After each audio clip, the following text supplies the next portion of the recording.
Hey, Red Clay Rambler fans, it's been a wild year, and I want to thank you for spending your time with me, listening to world-class artists speak about their lives and creativity. It's an honor to do this work, and I appreciate you choosing to listen week in and week out.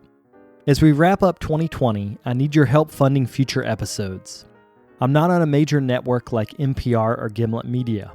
I'm a one-man operation, and I depend on the support of my listeners to keep the show going.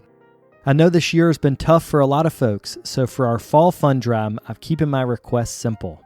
I ask that if you're able, you commit $4 a month to the show.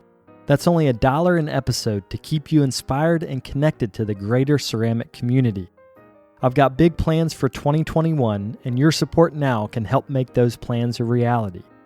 There are 2 easy ways to donate. One through the PayPal portal at talesofredclayrambler.com/donate, or you can make a monthly pledge at patreon.com/redclayrambler.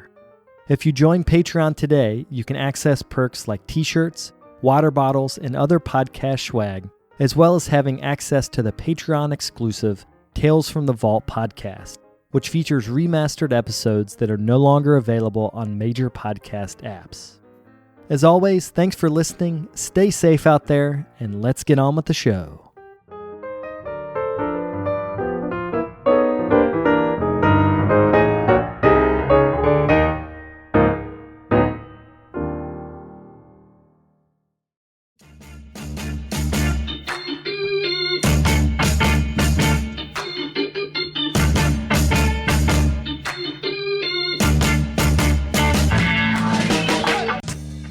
Welcome to the Tales of a Red Clay Rambler podcast, featuring interviews with culture makers from around the world.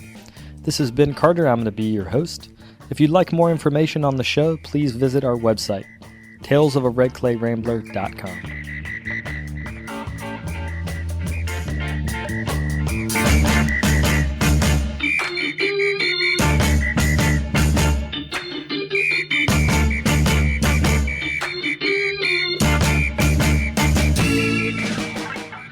Welcome back to episode 351 of the podcast. Thank you guys for tuning in.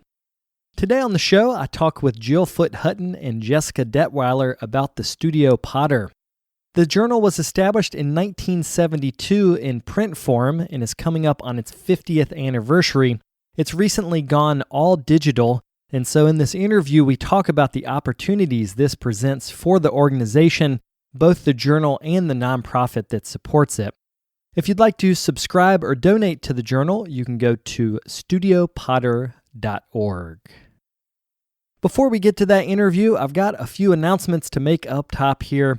I wanted to mention I'm having a holiday sale from now until the USPS shipping deadline. That's about December the 18th, I believe, this year. You can find over 100 new pots listed in my shop. That's carterpottery.com/shop. Also wanted to do today's Amico Community Corkboard, which is in support of Pot LA's New Year's Day sale.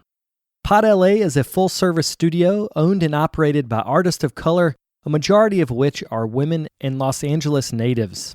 This amazing studio has made its mission to create a space that felt accessible and empowering for those that felt marginalized in other ceramic spaces. Pot LA's commitment to their community, social activism, and the ceramic arts has brought them success, and earlier this year they planned to open a second location. Then the pandemic hit and budget cuts happened, so Pot LA needs your help to raise money as they transition to online programming. On January the 1st, leaders in the ceramic arts will be selling their own work and donating 100% of the proceeds to the organization under the hashtag #SupportPotLA.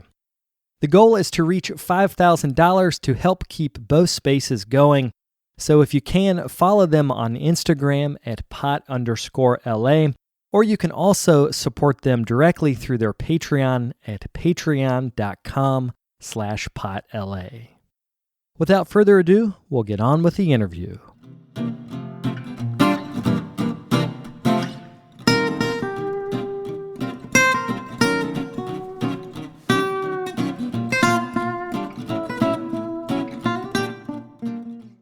So if we could start by you guys introducing yourselves, talking about what your role is at the Studio Potter, and then also where you're located physically. So let's start with you, Jill. My name is Jill Foote-Hutton, and I am the current editor of Studio Potter, and I live in Raytown, Missouri, which is a suburb of Kansas City, Missouri. I'm Jess Detweiler. I'm the executive director of Studio Potter, and I'm in the Pioneer Valley in Western Massachusetts. Well, thanks for coming together and talking about the journal. So, Jess, if we could start with you giving us just a brief history of the journal as it existed as a print journal, so then we can talk about its transition to online. Studio Potter was founded in New Hampshire in 1972 by Jerry Williams. And Jerry Williams was a really interesting guy. He ran Studio Potter out of his home. He traveled around in his car recording potters around the country. He was a conscientious objector. And he founded it, and he founded the values and the heart of the organization. And then Mary Berenger came in and took over from Jerry after Jerry was the editor for 30 years. And Mary moved the organization to Massachusetts and did a wonderful job with it. And then Eleanor Wilson came in the early 2000s, I think 2009 perhaps, but I might be a little off on that. And Eleanor really brought the membership up, brought a new life to the journal. She had just moved back from Taiwan when she took it over. And then just last year in 2019, Eleanor stepped down and Jill and I came into leadership with Studio Potter. So one of the things that you guys have done is you transitioned from a print journal, which it was 40 years, right, of print? 47. 47. Wow. Okay. So you had a long legacy of print and you've taken it online. So if either of you wanted to answer this, but can you talk about the pros and cons of print versus online? I think Jill can get into the pros and cons, and I can address why we did that. And we had to do that. That was an organization saving move financially. Like, I'll be really blunt. I mean, that was a hard decision for our board. And it probably took them 2 to 3 years to actually do it because we loved the print journal. But print memberships were declining. The world was going digitally. It was very expensive to produce and mail. And the community just wasn't supporting it anymore through memberships. I mean, that's how you support Studio Potter and support any publication or nonprofit, is by showing your support, by clicking, by reading. When we were in print, by buying the print. Now that we're digital, it's by going on our website and reading, and if you can afford it, becoming a member. But to get back to why we switched from print to digital, we had to have a question of how does this organization move forward in this century? It was a different world when Jerry founded it, and that was the way we communicated, and that was the way we made community.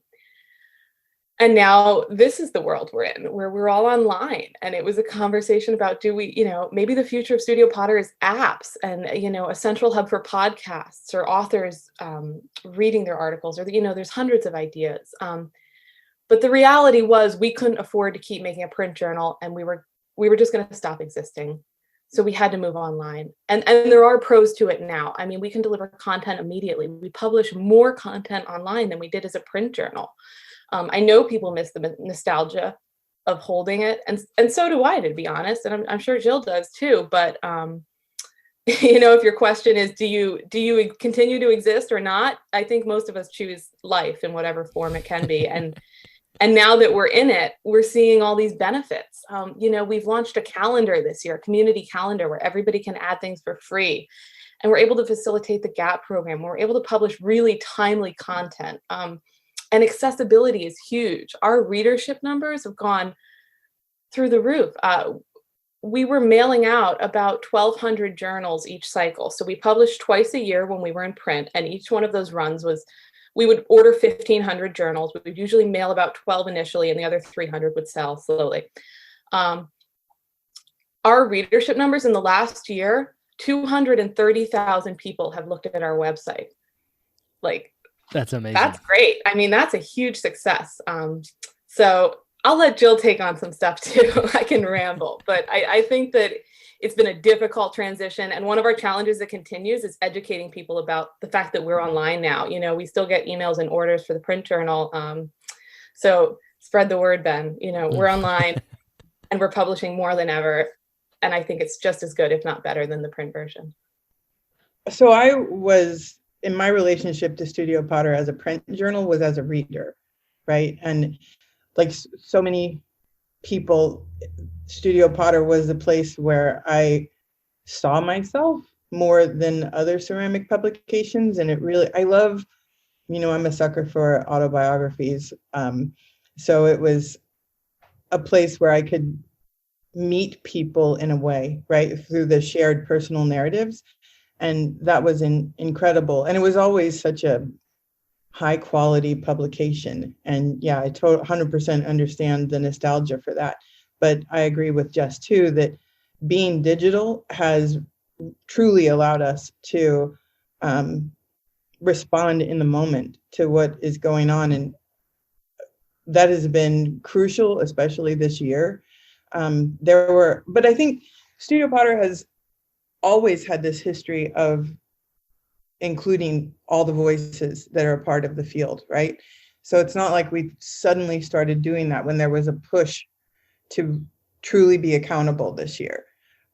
So there were already articles lined up from many voices, but then to just be able to like really dig more deeply into that and using social media to like find, one of the things that I really wanted to do was carry on in the tradition that Jerry had about going around and meeting people, you know, because our world, the ceramics community, is pretty small, right? And it's easy for us to have like 2 degrees of separation from any individual, but I still not even close to knowing all of us.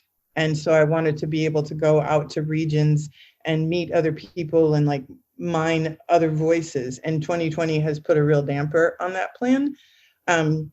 But there's light at the end of the tunnel, and Instagram and Facebook are great places to go down rabbit holes and, you know, follow somebody who's following to find new voices to bring into the journal. And the other thing about the print journal that was great was the themes, right, that it was organized around. And you had time with quarterly publications or even biannual publications to be able to gather up stories to fit under a theme. And going month to month, publishing 3 to 5 articles online every month, you don't have that same kind of luxury of putting a theme together and then cherry picking stories to fit with that theme. But what I have found, and I think the creative brain is really, right, like one of the things we all are pretty good at is making connections. And so I feel like themes rise up from the stories that have come together. And in the letters from the editor that go out with every issue, I try to like frame that for people, you know, but it does happen very organically, intuitively, if you will, about the stories that come together, because we're all thinking a lot about, even though there's many different stories, we're still thinking about within certain, is silos a bad way to put that, that, you know, there's umbrellas that these conversations fall under. So anyway, it's been really great, especially with anti-racism, with how people are dealing with COVID, going to online teaching. You know, there's just been a lot to talk about. And one of the things that is sort of weighing on my mind is like Studio Potter in the very beginning, in talking to Mary Berenger, she pointed out that there was like a sharing of information, technical information that happened. Like, this is how you build this kind of kiln, or this is what I found out about this gas burner, when you couldn't just Google it, right, in 1972. So I think the technical articles have, I guess that's anyway, what I'm trying to get at is there's something I'm keeping my eye on, like trying to pull in 2021 more of the technical articles than we've had in 2020, because there's been a lot of social issues that we're talking about as a community, as a world. And so I've been looking on Instagram and social media, finding people who are like advancing things technologically, because even right, that has gone beyond what we could possibly have imagined in 1972, and trying to get some of those up on deck. So yeah, and you mentioned, Jess, that the readership went up thousands of percent, from 1,200 to say 2,000 if there's people buying, back issues, to 230,000. So we're talking about like exponential growth. How do you guys reset expectations about how the journal fits into the field itself? Because when you have the old print journal, if it comes out twice a year, people are almost Pavlovian conditioned to expect information twice a year. So now the expectation is different, but how do you track what people need, and how have you guys adjusted to that? It's funny, Jill had access to our analytics and said, I don't think I should look at this. And I said, I agree. I don't think you should look at this. I'll look at this. I seek funding. I manage our budget. There may be a future for Studio Potter where we accept some banner ads based on our viewership. And that's one of the reasons I say, if you want to support us and you can't give money, just go on our website, because that really does help. But in terms of expectations, I don't think our expectations have shifted in a dramatic way. And this is something related to content that maybe Jill can talk about. But we still want to tell the same stories. Now we just have the opportunity to tell them to more people. And a lot of this is through Instagram and Facebook. Like over half of our website visits are funneled through those, sources. And then we have a lot of library members. So a lot of students access Studio Potter because their library is paid for it. And Jill mentioned during COVID, we were able to extend our resources. I want to address that. It was in March, I think we did this, Jill, if you could not. That's right. That we realized every art educators were being told overnight, you got to teach online. Like, how do you teach clay online? And we just decided to give away memberships to Studio Potter to anyone who needed it, who was an educator, totally free. You just had to email us. We're not doing this any longer, so please don't email me, but I still get those. But during the first 3 months of COVID, up until June 30th, we would just give people Studio Potter to teach with. Everything that we've ever published is online on our website. That's 50 years of publishing twice a year. It's over 8,000 pages. I added it up once, of articles about everything we've covered, and it's all online, and students can access it from their computer and teachers can access it from their computer, or they can save screenshots and email it. So those are some of the things that being digital and how our reach has expanded. Jill, do you feel like any difference in content based on this new reach? No, I think, yeah, it was really a illuminating moment when I had the thought, like, oh, I should look at the analytics to see what people are liking and to read. And then I thought, nope. As the second I looked at it, I thought that gets me too much in my head about, right. And so you don't create objects in your studio based on what the audience is going to buy. And it was very much that I thought, oh, that's bad information for me to have. I'm going to freeze, but it's not too hard to look at the field through social media and see what is happening and what people are talking about and what people are passionate about.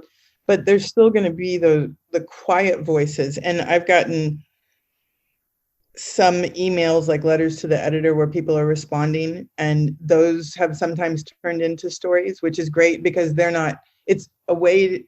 I would encourage people to write more letters to the editor, because that is a way that the quieter voices that either disappear in the algorithms or just don't want to be the person shouting on social media, that they can say, here's a voice that is happening in the field that needs to be heard. And we want to give, I really want every person who has a story to tell to come forward, and we'll help you tell it, and even if people aren't comfortable writing, that is a big part of my job, is to help people overcome that hurdle and to help them find their written voice. And every article that happens, we go through like 2 to 5, depending on edits, right, about what's happening. And so anyway, people can become more confident in their writing voice if they do that. And I feel like I'm getting a little off track with the question, but just to be encouraging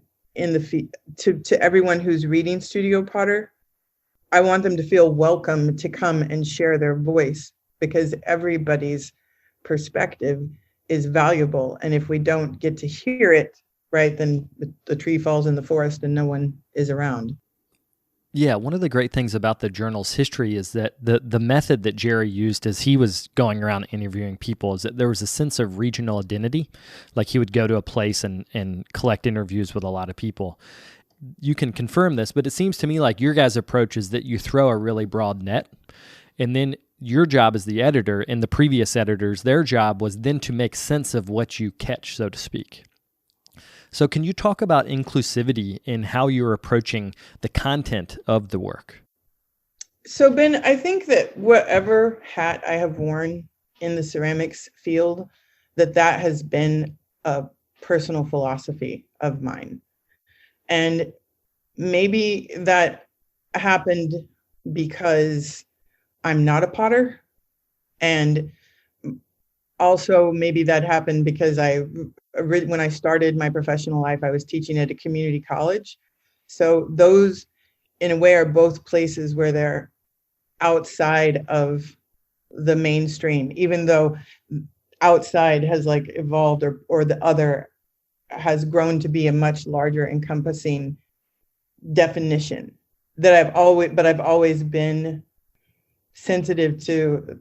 I don't even know, the lack of a better word is the underdog or the person who didn't have a voice, right? And then put on top of that the tendency in our field to have this like nomadic sort of peripatetic lifestyle, right? And we have, in my family, we have always had that you're not like leaving one circle to move to another circle. You're just expanding your circles and overlapping. So when I took on this position as editor at Studio Potter, I think it was David Macbeth, who's a board member, shared a quote with me from Jerry, and I can't like quote it to you right now in this moment, but it like aligned so perfectly with what I believed. And then in our masthead, Mary Berenger quotes Jerry, and she speaks about overlapping circles. So there's this, I just felt so in tune with what that was and how I have tried to live my life, whether I'm curating shows or helping to facilitate residency programs, like who's not here, who's not at the table, and how can we make room for them? And how can we so if I'm curating a show, I know that we have to have the recognizable names so that there's a financial return or, a recognition for the show, but also let's bring in an unknown person to give them a chance, someone who's like really making incredible work and has a strong voice, but they just don't have the platform yet. So how do we give it to them? And so I guess it's just something that I find I hold very dear and important as a mission. And that's been a through line in whatever role I've been in. And so that definitely continues here at Studio Potter. And I can say it's amazing to be with a director like Jess and to have a board like we have at Studio Potter that believes the same thing. So we're all working really hard to make sure that happens. And I can tell you, working in arts administration, finding those voices, it was hard, even when you would try, and people would say to me, well, the reason, in 2020, I have heard the critique that the reason you can't find people is because you're only looking in your own circle. And I have to say, I don't feel like that's 100% true, because when I was looking for people to invite to residencies or to apply to residencies, I would look at your social media feed, Ben, and see who are you following, find maybe the periphery voices that are there. And then I would look at who are they following and who are they following. So you like keep expanding exponentially who's on the periphery to gather it together. And it was still hard. Even if I started with a person of color or a transgendered person, then you get into questions of like, where are they on their professional path, or where are they financially, or what eligibility requirements are set up. So there was a lot to like deconstruct. But now at Studio Potter, a lot of those rules that might have, walls that might have been up for like a residency program and what are the requirements, those are blown apart, because this is just like, I'm looking for you to tell your story. So now I can start like okay, here we go. This is the platform, this is the time. And it's really exciting to be able to find them and to have the backing of a group of people that are just, they're like, they want these stories to be told too, are the whole organization. And but they're also like really protective of the effort. So to like pace it out and make sure that you're not going to suffer burnout because you're trying to pull in 200 stories at once. It's a nice, even, measured, but passionate approach to like bringing in these voices. So does that answer your question? It does. And now for the listener, and we'll come back to you in just a second, Jess, but for the listener, I wanted to say that Jill and I have done a previous interview about her ceramic work, which is also relative to storytelling. And so one of the things I found to be interesting when I think about artists that turn into journalists or artists that kind of skew towards story collecting is that there's two types of people in the ceramic field. And this is just in my head. There's people that are more interested in the object, and then there's more people that are more interested in the people that made the objects. And I would imagine that the three of us are maybe in that second camp where we're like, okay, well, I know you make amazing objects and that you're a beautiful artist, but what do you think when you're making? What do you feel when you're making? What do you think about your community when you show that object and how it's received? Like, there's almost this second layer, which I think is important because none of us, I don't want to speak for any of you guys, but none of you guys have professional journalistic training, right? I was going to be a journalism major in college. I was a communications major for, all the way up to my junior year of college.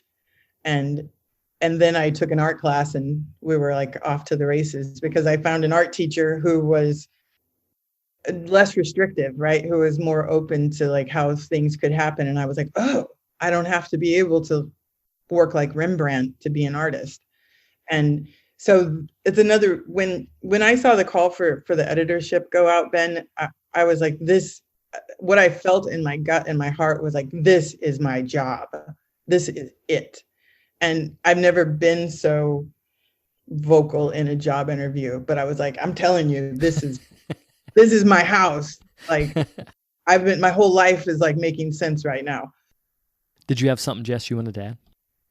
Ben, you asked about the difference between 1,200 readers and 230,000, and then how do we continue to cast a wide net?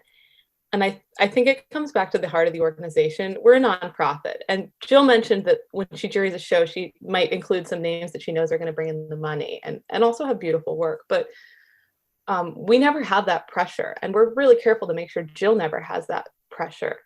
Tell the stories that you think need to be told.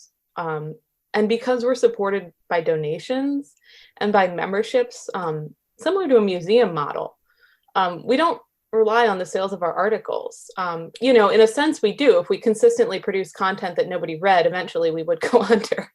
But that's a big part of it. Our heart is to tell the stories that we think should be told and hope that the community supports us for it. One of the things I wanted to talk about is how you guys have been able to respond quickly to calls for racial justice in society. There's been calls for that in ceramics, but it didn't start in ceramics. Like the ceramics world is reacting as human beings experiencing calls for racial justice in the world around us. This is not new, however. This is something that has been talked about in ceramic circles.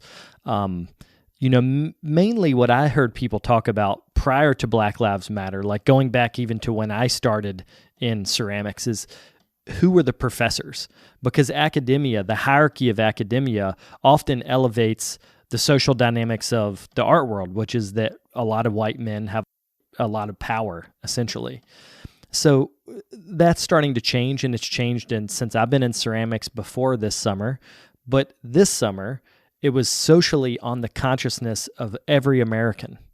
So can you talk about, Jill, how you, as a editor of a journal, react to what's happening in the greater society that maybe is outside of clay, but includes clay? I think, Ben, the first thing that comes to mind, well, I wish just one thing came to my mind at a time. When I took over as editor, I was looking at the legs of storytelling that Studio Potter had, and social media is a storytelling leg. And so Instagram, we have to get more regular with what we're telling on Instagram to share with what's happening at Studio Potter, but also use that as a place to give people a secondary platform, or if that's their first platform, because they click from Instagram into our website. But with Black Lives Matter, you know, social media, it was the day that, or the week that everyone was posting black squares, because, you know, you start thinking like performative social justice, and people are like, oh, this is a simple way that I can help with one click. And then there was quickly the message, like, this is not helping, this is messing up the channels. And so we had to learn, let's see, I want to roll back for a second and say, because Instagram was found to be an important thing, the board created a committee to manage our social media feeds so that we could make collective decisions about what the voice, and to have regular content, because it takes time to create content and to make it thoughtful.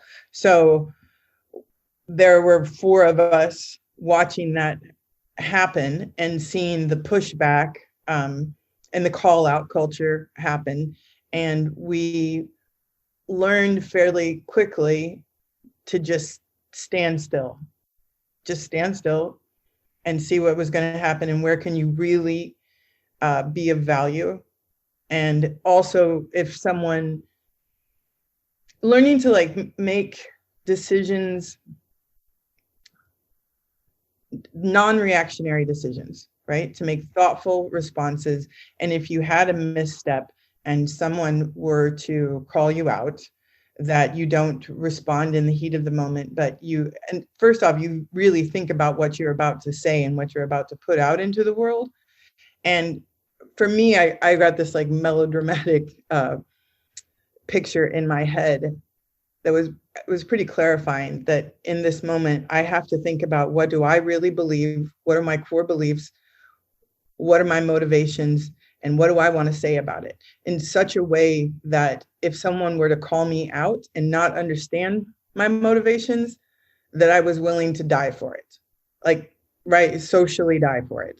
And that would, the people who understood, that would be okay. Does that make sense? I mean, it sounds like really graphic, but you have to believe in what you're doing and hold your ground and let people, because sometimes people just needed to be angry, and you have to be able to absorb the anger and not react to it, right? Just learn from it and move forward.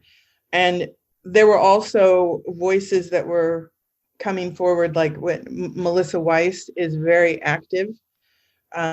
She's a very socially conscious human being, regardless of her ceramics practice. And she, responding to things like the letter that she wanted to organize, which she didn't write the letter. She said, we should have some form of something that's accountable, right? That helps artists hold institutions accountable, hold ourselves as artists accountable. And so when I saw that, I just the nice thing about our digital world is I could immediately message her and say, hey, this sounds like a story. Do you want to put this in Studio Potter, and we can talk about the idea, and then how the letter came about, and direct more people to it. But putting on the journalist hat, then I also know we have to give, it's part putting on the journalist hat, Ben, and it's part having worked in arts administrative roles, that, like you said, this is not a new conversation. And so I know that people have been working, and I think something that has happened this year is maybe there have been things that looked like good reason why it couldn't move faster. And in 2020, they show up as just excuses. And it's time to just like kick them out the door. Don't worry about the logic and like make the change now, right? But so I wanted to give voice to this letter, but also wanted to like give an opportunity for the institutions that had been working to talk about what they have been doing and how that is shifting and how are they accelerating the process. Because yeah, it's not a new conversation, you know? And there are some things are just excuses and some things are very real hurdles that they're trying to overcome. And it was hard to get, you know, I got 3 people from arts administration to respond, but I asked many more than that. And it was people are, you know, nervous to speak out because the call out culture is such a very real thing. And so, yeah, that was looking at what was happening and who was talking about things, and then having personal relationships with people.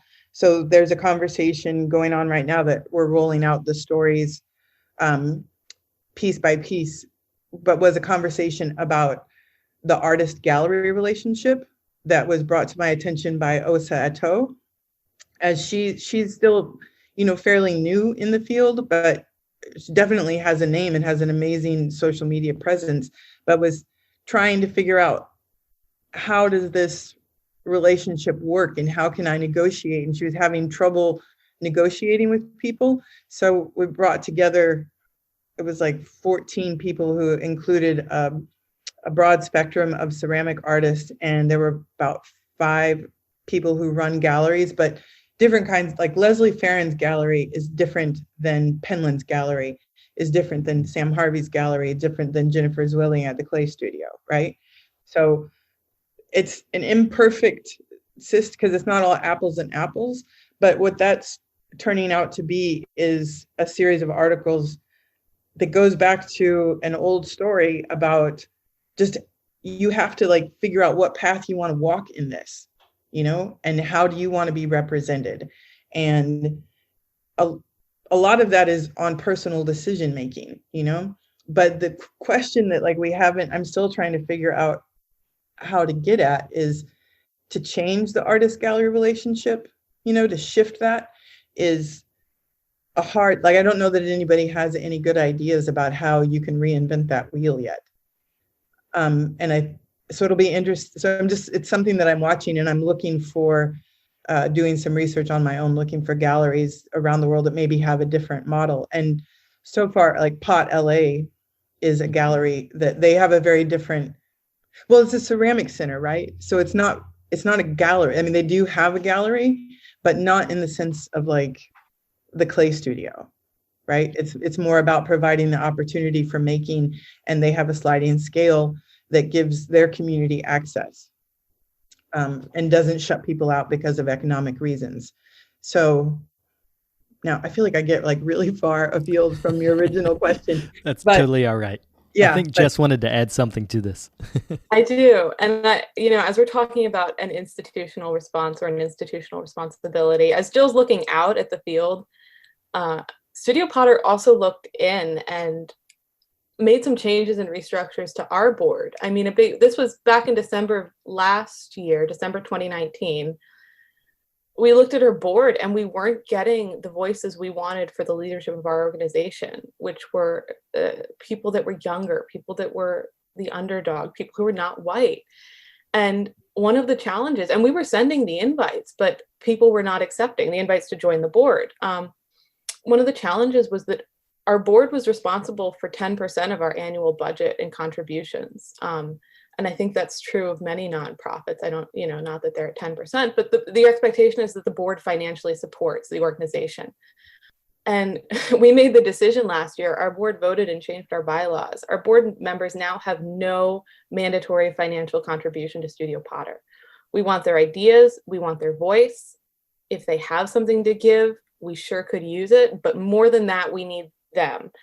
And part of that restructuring was that our board was then divided into committees that really work for Studio Potter. I mean, we're a very small organization. You're talking to it in terms of staff, Jill and I. So we have our social media committee, we have a membership committee, we have a fundraising committee now, and they meet anywhere from once a month to 4 times a month. I mean, our social media committee runs our social media accounts, and that's board members. So instead of donating with their dollars, they're donating with their time and really putting their funds in. And that's enabled us to grow our board in terms of diversity and in terms of age. And we're not there yet. I think that that's true of a lot of organizations. We're trying, we want to do better. It's hard. You have to find the voices. You have to find people that have time to give, beyond just valuing Studio Potter or another nonprofit and saying, yeah, that's really good. More than they have to say, I want to give 4 hours a week for the next 3 years, to contribute to that. So I just wanted to address that as we look in, how do we change to do what we think the field needs to do? I wanted to bring up Gerald Brown. Do you guys know her? Mm-hmm. Yeah. Right around the time of the protest in Philly, she was making almost like monologues on Instagram, and just talking about, like, as an institution, if you want to help, this is what you can do.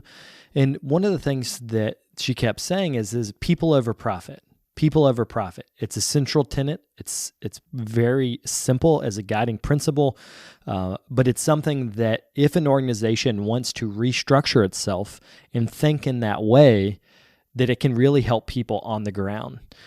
But that people over profit, in terms of American capitalism, is essentially the opposite over every business school that you might attend to learn about business management.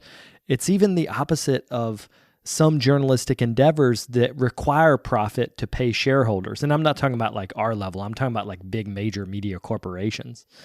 So I wanted to talk a little bit more about this concept of people over profit and how, as an institution, you guys can continue to do the things that do make money, because you need money to survive, but that really center the stories of the people that are not necessarily, like in Jill's example, not the most famous. And not the people that have a big name yet. Because one of the ironies I see in our field is that everyone that has a big name was given an opportunity to have a big name. So I think there is something about the more equitable you give people the opportunity, the money will eventually follow. But can you guys talk about that as a nuts and bolts organization that needs money to survive? People over profits is it's not even a choice. I mean, I think it's the stories that have to be told. And I came into Studio Potter. I was a membership customer service person 3 years ago. I was a resident artist up at Leslie Farron's Project Art. And my whole background is arts. I was a potter. I went to Alfred, have always had a studio. And maybe part of it is that, our whole board is artists. We're not business people. We just need the money so we can keep doing it the same way we need the money so you can keep paying the bills and making the work. And we'd love to get to a place where we don't have to charge people anything to read Studio Potter and to go on our website. And we're getting closer. And to be clear, I'm talking about like no more memberships. Like, please continue to support us. But if you can't afford it, just go on and read. And I think that's part of accessibility and, part of making the field more diverse. And we were trying to get into more underprivileged schools during COVID. But one of the issues was that even being an online publication, students don't have access, from their home. They can't get on a computer and read it, or all these, like, every student doesn't have a tablet in some schools. So they need a paper journal. That's a little off track though from what we're talking about here. Yeah. Well, I just wanted to say that one of the things when you're thinking about how can you have complete open access and that people are still supporting you through donations, that it's easy to fall into, I'm going to call it a trap of, well, then what are we giving people for the membership? What are the bonuses of being a member? And you start to come up with all this extra programming in your mind that will like keep people enticed. And Jess is really good about keeping her eye on the larger arc, and it comes through with a strong voice that says, what we are doing already is worth it. Like, we're doing the work already. Like a museum, all of the curating and the archiving is what the members are supporting. They're like, much like Patreon, right? People are recognizing what you're doing is valuable, and they want to support it financially so that you can continue to do it. And they also think it's important enough that people who can't afford to access it can access it. I went into, I think it was like maybe February. So I've only been on the job for a month and a half or something. And I went into Belger Crane Yard here in Kansas City to buy some clay. And I was talking to one of the residents who was operating, the sales counter. And I asked them if they were a member of Studio Potter, if they read Studio Potter.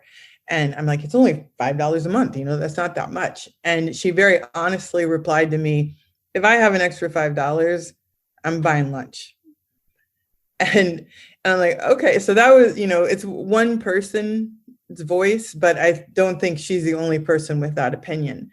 So it's definitely a future goal that we're behind, but it is a scary step to take because Studio Potter is getting back on its feet after putting out this incredible publication that was really financially taxing on the organization and not knowing if we were going to keep our doors open, so to speak.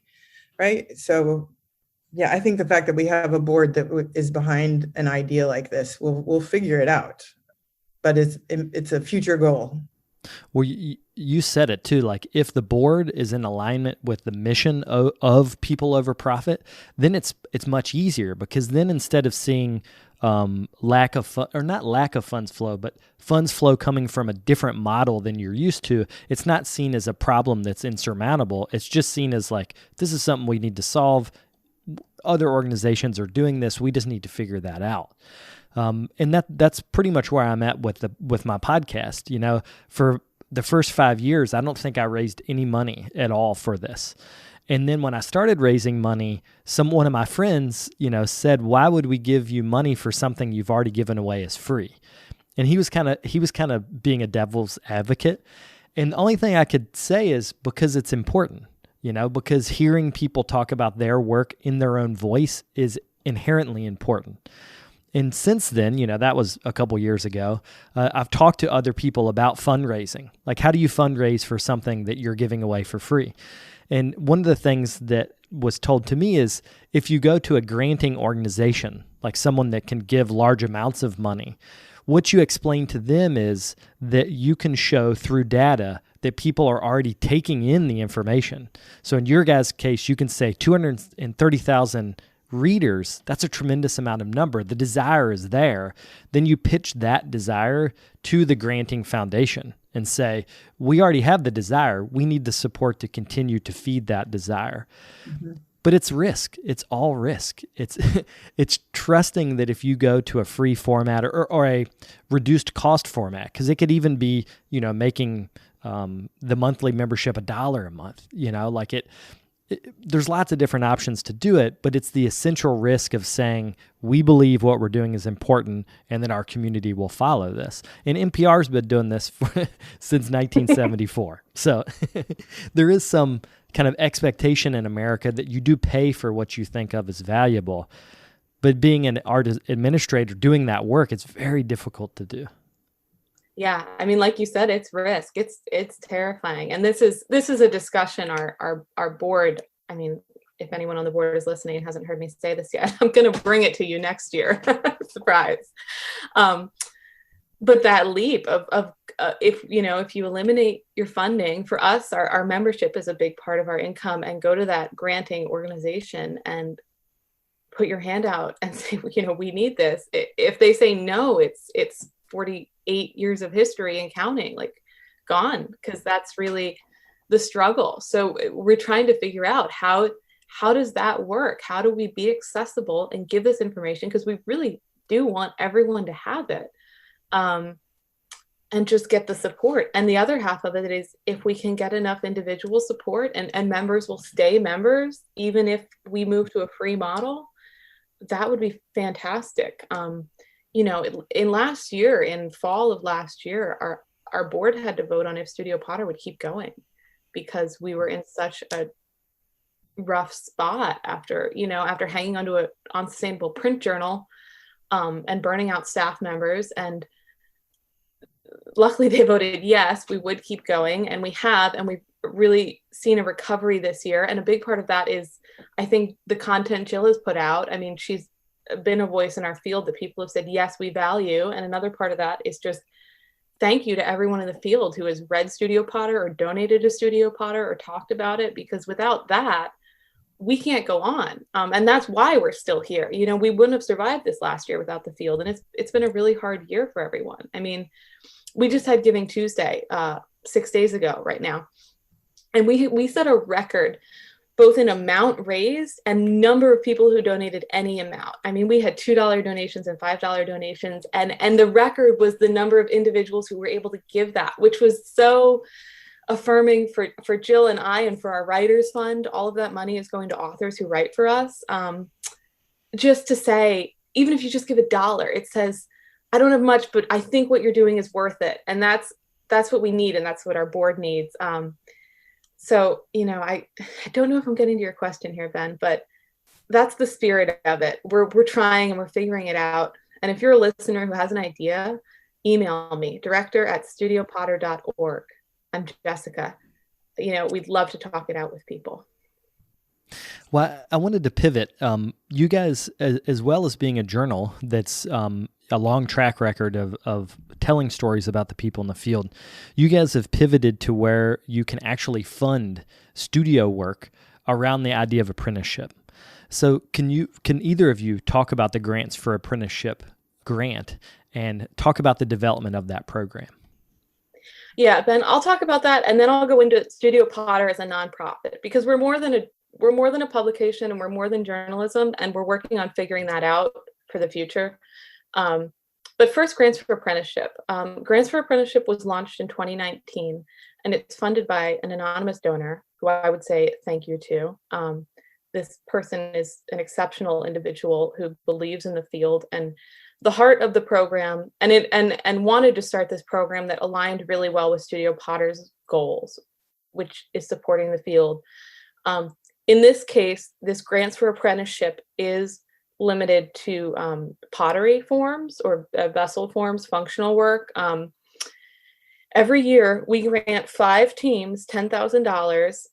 The team is a mentor and apprentice that apply together, and it supports a year-long apprenticeship in studio pottery. And the goal of this grant is, one, to maintain this somewhat traditional model of education that is an alternate to academia, which, that could be a whole podcast episode in itself. How do arts and academia work, and what are the pros and cons? In a lot of ways, apprenticeship it's certainly more financially sustainable for most people compared to paying for college to learn how to make pots. And you get an education in the business side as well as the making side from someone who is a full-time potter making their living at it. I mean, that's the people we're looking to support. We want young people to learn how to be a potter in this day and age and make a living at it. And then there's more potters in the field. I mean, we want to keep all of this going, right? It's an investment in our field and our future. And we know $10,000 is not enough to live on for a year for anyone, for the mentor or the apprentice, and they usually share the money somewhat, but we hope it's a good start, and it's also an investment in just like what we think you're doing is valuable, for a lot of people. And we just announced our 2020 winners, and I just was on the phone with a whole bunch of people who either got the grant or didn't get the grant. And one thing we did was I offered a phone call to everyone who applied to talk about their application, which a lot of people noted was unusual. Usually if you get a rejection, it's just a rejection, but that's part of the investment in the field. We don't want a barrier to grant writing being just somebody who knows how to write a grant, right? A lot of people who have never gotten a grant maybe don't understand how to write an effective one.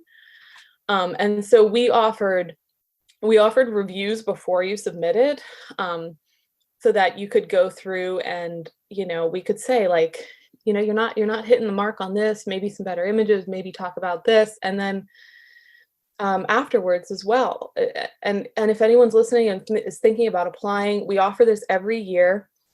We don't have the date nailed down for 2021 yet. We pushed back this year because of COVID. So that will be announced. Stay tuned on our website. You can also subscribe to our newsletter. If you go to studiopotter.org, there's usually a little pop-up that says subscribe to our newsletter. You can subscribe to that and you'll get a notification when we announce when the application cycle is. But anyone who's interested in applying, you have to have a mentor or an apprentice and apply together. And we want to help you get this grant. I mean, we really do. So we offer reviews. My inbox is always open. We'll offer follow-up calls or anything like that. And we hope it's making a small drop in the bucket of difference in the field of continuing the line of potters, because it's hard.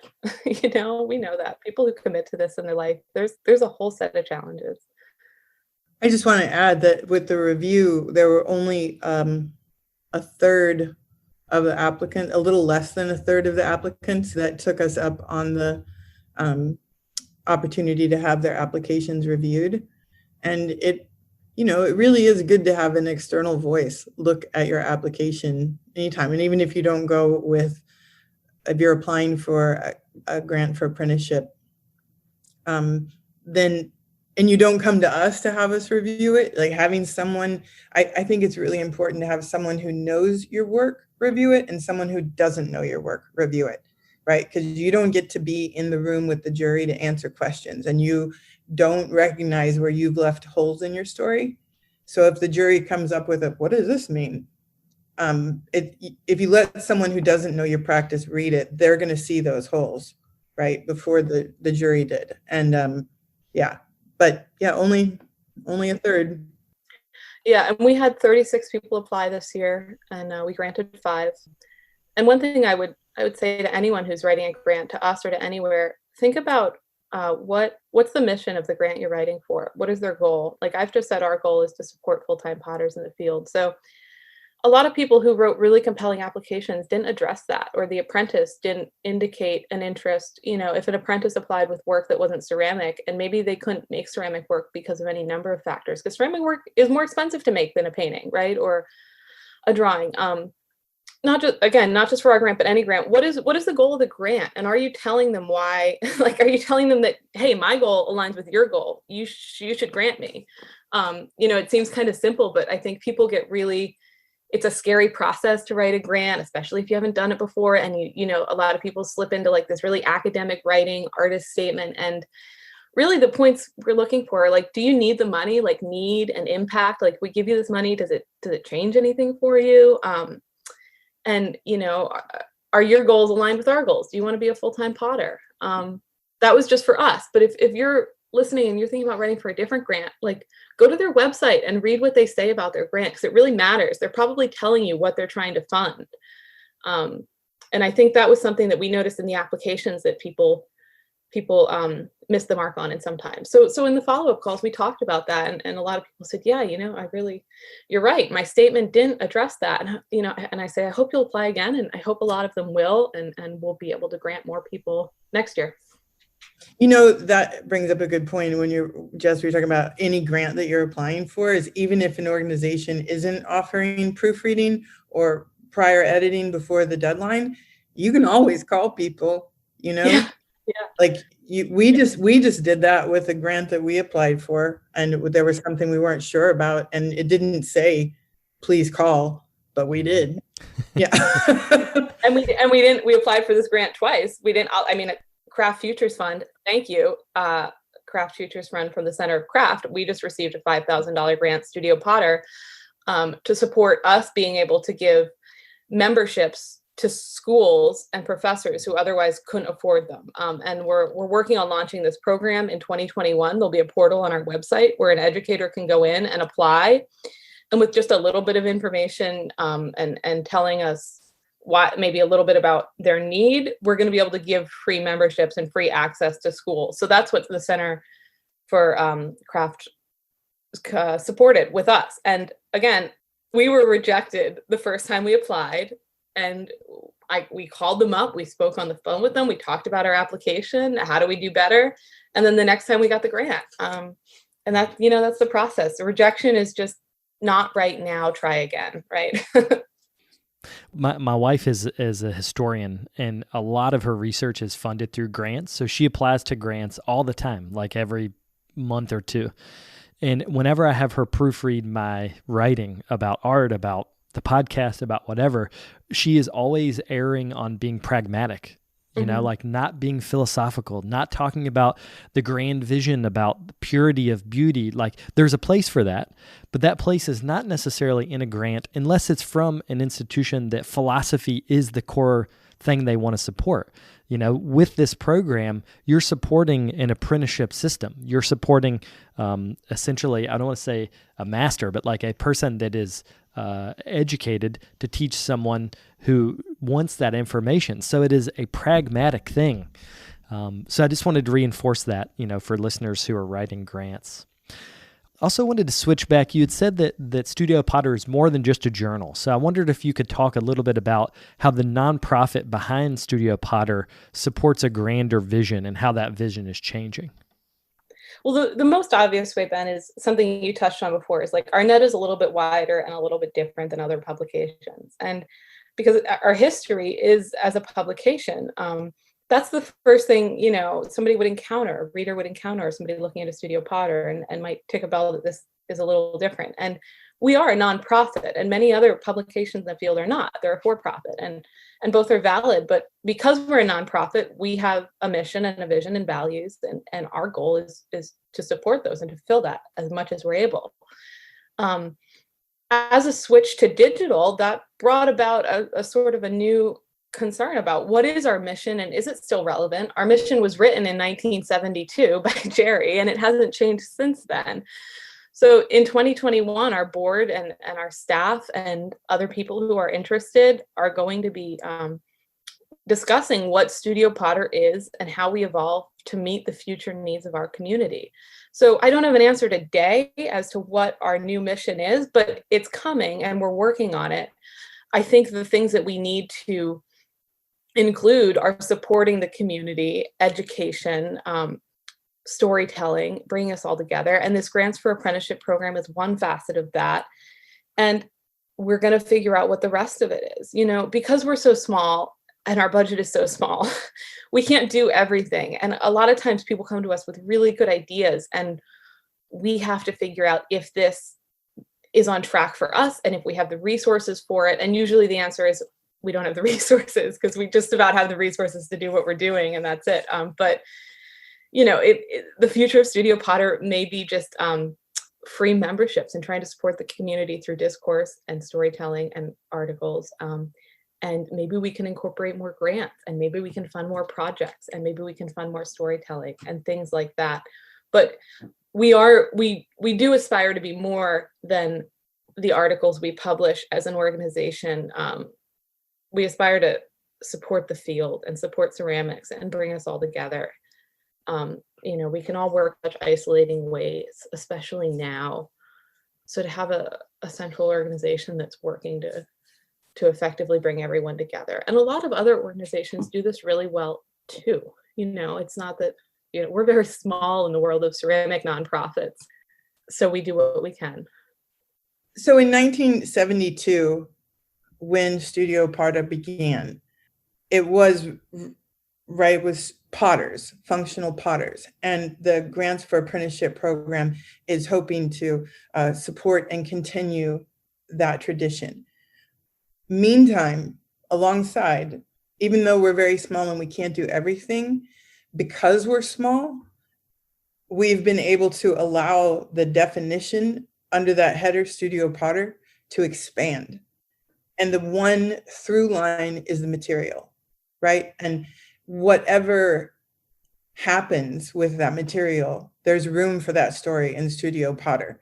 If you're a sculptor, if you're a designer, if you're a technician, if you're like Kaylee Porter's article that she helped design a kiln that went to Mars, and now she's working as an engineer in a lab, that she's in one way, she's totally outside of our world now, but she began right at a wheel, learning how to make a cylinder, and it's expanded to this beautiful thing. So I think that's one of the really exciting things about Studio Potter, the organization and the journal, is that even though we're small and there's a limit to what we can do, there's no limit to the stories we can tell, right? And how there's really room for anywhere you want to take this material, even though it started with this home base of being a functional studio potter and making a living in that way. And I think making a choice to be an artist, period, is a political statement. Like I personally feel that you're deciding to commit to a life and it is a privilege to be able to commit to that life, in a lot of ways. But it was a very political decision in 1972, right? These people who are like, I'm going to go to the land, I'm going to live in this humble way, I'm going to create something that's useful for society, and useful for society. Look at how that definition has expanded, right? As our understanding of the role of art and what it plays. And we've gone into like creating beaks for bald eagles that right, there's that happens. There's kilns to Mars. There's just like partnering with restaurants and farm to table, right? There's just all kinds of things that I'm going to leave something out if I start listing. But I just wanted to make sure that we said that this Studio Potter as a title is like, it's a really expansive umbrella. And it's pretty exciting that even though we're small, we have room for all of it. In a lot of ways, our size is an advantage too. I mean, being able to respond quickly and being able to just, you and I bounce an idea off each other and then we go with it. That was the free COVID memberships where Jill and I just had a quick conversation. Should we do this? Yeah, let's do it. And then we did it, and that was it. That's an advantage for us for sure. To wrap up, can you guys give the website for the journal? Also talk about how people can donate. And I encourage my listeners to donate and to support the Studio Potter. Our website is studiopotter.org, studiopotter.org. You can go to our website, and on the top right hand, there's going to be a button that says subscribe, and there's a button that says donate. And you can click either one of those. We'd love to have you as a subscriber. We have a recurring option that's $5 a month, and you can cancel at any time. And that gives you access to all our articles every month. We publish 3 to 5 monthly. It gives you access to our archives. We have everything we've ever published digitized all the way back to 1972. You can read the first issue, The Diary of Daniel Clark, which was the diary of was it an 18th century potter, Jill? Do I have the century right on that? And we send you a monthly newsletter every month announcing our new articles and usually a few other notes about things happening in the field. But more than being a member, like we've talked about, you get these perks. You support us. I mean, you support our work. We're really, really small, and every member makes an impact. I mean, if you have $5 and you want to make an impact with it, can you subscribe to Studio Potter for 1 month? I mean, I mentioned we set a record on Giving Tuesday with donations. We had 138 individual donations, and that's a record for us. So,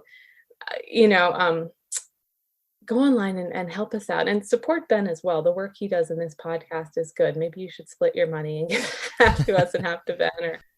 So you can become a member. You can donate studiopotter.org/donate, or there's also a button on our page. And if you're having any trouble with any of this, email me. I'm Jessica, director@studiopotter.org. I'd love to hear from you. I can help you solve hopefully any problem on our website. And anyone with ideas or feedback, or if you're somebody who's worked in this field or worked in a different field and think you could have an idea for us, I'd love to hear from you. I just wanted to put an invitation out there for people who would want to write. So if I would like to get together a lineup, even a small lineup of people who are interested in writing about the field and for the field, because sometimes I've gotten ideas but the people don't feel comfortable being the writer. And so I would be really interested in knowing about people who want to develop a writing portfolio about the field. Also, I would encourage people who think they have a story idea, but it's not fully fleshed out, that I'm open to brainstorming about the story ideas, and that to remind people that it's my job to help you feel more comfortable with your writing voice. And so you can email me at editor@studiopotter.org. And also, one last thing about that we've been able to do because we're digital is video interviews, right? And that's also a possibility that we can have out there. So that's all I wanted to say. Thanks. And my last thing is just thank you to anyone who's ever read Studio Potter or is a current member or is just going on our site or liking an Instagram post. Thank you. You're the reason we're doing this. Yeah. Well, I think that's a good place to wrap up. Thank you guys both for coming on this morning. It's been a pleasure to talk to you. Thank you, Ben. Thanks, Ben.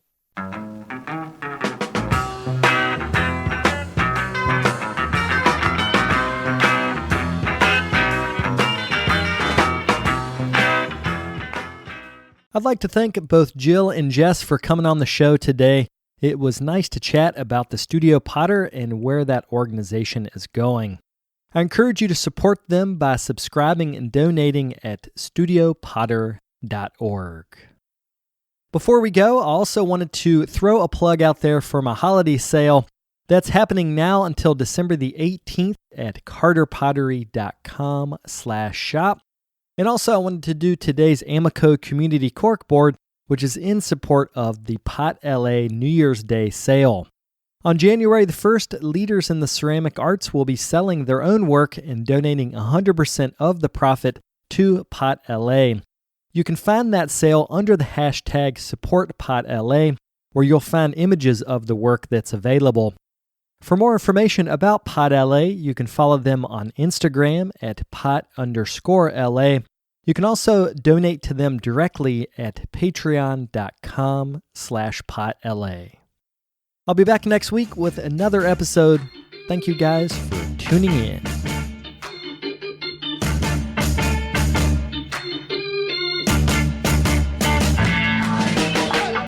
If you'd like more information on the artists on the show, or if you'd like more information about the workshops and events that I'll be having in the next couple months, you can follow me on Twitter, Instagram, and Facebook under Carter Pottery. Another great way to support the show is to leave me a comment on iTunes. To do that, search Tales of a Red Clay Rambler under iTunes Podcasts, and you'll find a page that's linked to our show. Thank you guys for the support.